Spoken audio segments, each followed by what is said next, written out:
Welcome to our mudroom.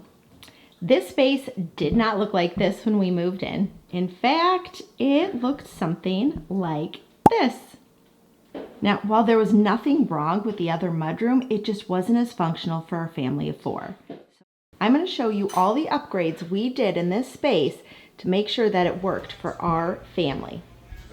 So first thing we did was remove all of the old hooks.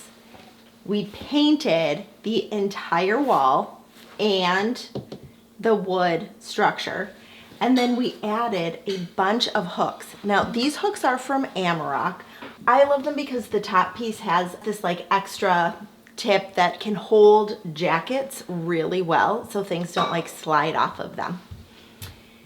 So we added 5 hooks to each one of the 3 sections in the cubby. That way everyone has enough hooks to hold all of their stuff, especially in the winter months. Another thing we did was make sure that every family member had their own bin for snow gear. So my husband and I have the top 2, and my kids have some in the shoe room.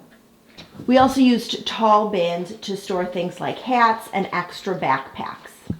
Each family member has their own bin for shoes that they use frequently during the season. And they just slide right underneath the bench. Directly across from our cubbies, we have this little room that we're calling our shoe room because that's where all of our shoes are kept, along with the kids' snow gear bins. Now this is where we keep all of their hats, gloves, mittens.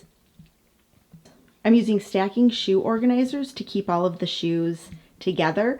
These are from the Container Store. We also have all of our reusable bags in a bin on a shelf, along with some of my husband's shoes. Then I also have the easy mount hooks that store some extra bags, swim bag, along with our beach towels that, in the winter we use to clean up messes, and in the summer we use to go to the pool. Love what you see? Don't forget to subscribe. New videos every Wednesday.